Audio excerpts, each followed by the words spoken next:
कभी सोचा है कि कुछ कहानियां बच्चों को सुनाई तो जाती हैं, पर उनका असली मकसद कुछ और ही होता है। आज हम एक ऐसे ही प्राचीन भारतीय ग्रंथ की बात करेंगे जिसकी कहानियां थी तो बच्चों के लिए, लेकिन सबक थे राजकुमारों के लिए। तो सवाल ये उठता है, आज तो हमारे पास बिजनेस स्कूल हैं, पॉलिटिकल साइंस की क्लासेस हैं, लेकिन हजारों साल पहले जब ये सब नहीं था, तब होने वाले राजाओं को कूटनीति, साइकोलॉजी और राजकाज चलाने की कला आखिर सिखाई कैसे जाती थी? वेल, इस सवाल का जवाब भी हजारों साल पुराना ही है, और वो छिपा है जानवरों की कहानियों के एक ऐसे कलेक्शन में जिसे बनाया ही खास तौर पर शासकों के लिए गया था। और इसका नाम है पंचतंत्र। पंच मतलब पांच, तंत्र मतलब ग्रंथ। पर ये सिर्फ बच्चों की कहानियां नहीं है।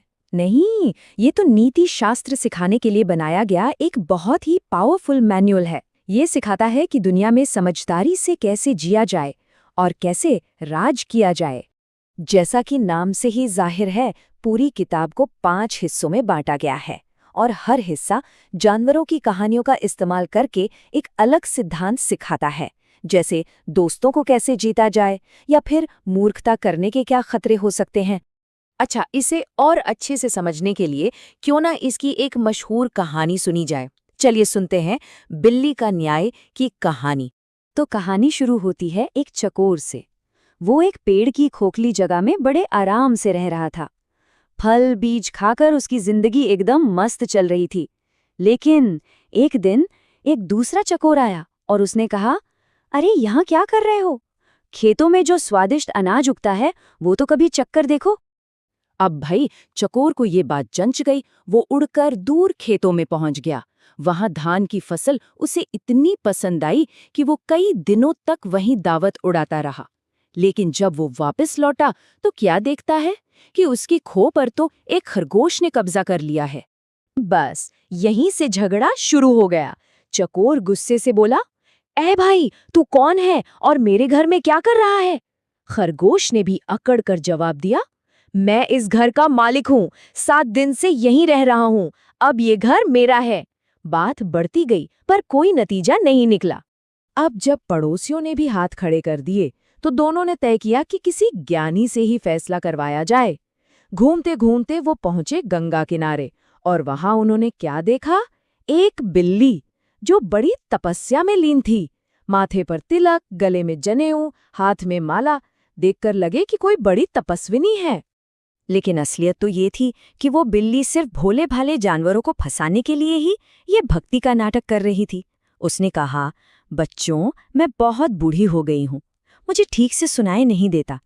तुम दोनों जरा मेरे पास आओ और मेरे कान में अपनी अपनी बात कहो, ताकि मैं सही न्याय कर सकूं। चकोर और खरगोश बेचारे उस मक्कार बिल्ली के झांसे में आ गए।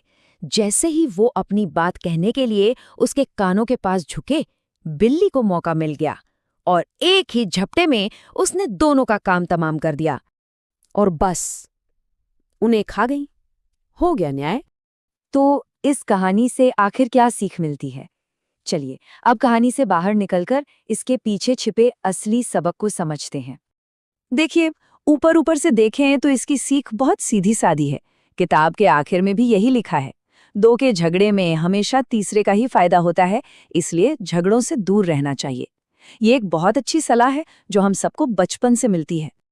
लेकिन एक राजकुमार के लिए इसका मतलब कहीं ज्यादा गहरा था। बच्चों को तो सिर्फ ये सिखाया जाता है कि भाई लड़ना नहीं चाहिए, पर एक राजकुमार को ये सिखाया जाता है कि देश के अंदर का संघर्ष राज्य को कैसे कमजोर कर देता है। बच्चों से कहा जाता है कि किसी पर भी भरोसा करने से पहले सोचो, पर राजकुमार को समझाया जाता है कि अपने असली दुश्मन या कॉम्पिटिटर से न्याय की उम्मीद करना सबसे बड़ी बेवकूफ़ी है। और सबसे बड़ा सबक कि एक बाहरी ताकत हमेशा अंदर की फूट का फायदा उठाएगी और दोनों ही पक्षों को खत्म कर देगी। तो सवाल ये है कि हजारों साल पुरानी ये सीखें आज की दुनिया में कितनी काम की हैं? तो देखिए, पंचतंत्र सिर्फ कहानियां नहीं है, ये दुनिया के उन ग्रंथों में से है जिनका सबसे ज्यादा भाषाओं में अनुवाद हुआ है। क्यों? क्योंकि इसके सिद्धांत यूनिवर्सल हैं।